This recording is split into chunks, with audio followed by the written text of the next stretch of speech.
jumping on the erg, it's there's a million and one different techniques on the rowing machine. And first and foremost, when we work with kids or we work with some of the older community or different people, it's really just getting people on the machine and doing it so they're not actually going to hurt themselves, first and foremost. People start doing it properly in terms of just getting the basics right, legs, body, arms, arms, body, legs, that type of thing. Because ultimately, when you're on the machine, the biggest things that people will do is they'll either have the drag factor too high, they'll lift off with the bodies, and you can strain the lower back, just different things like that. And so the common theme is like, this is the basic movement. Let's do that, and then let's adapt from that, move on from that, and then start getting the sequencing right.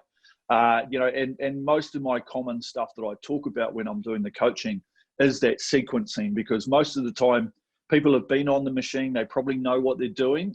It is very difficult, as you say, like to answer that question, it is quite difficult to get someone on there straight away and to get them to do it straight away.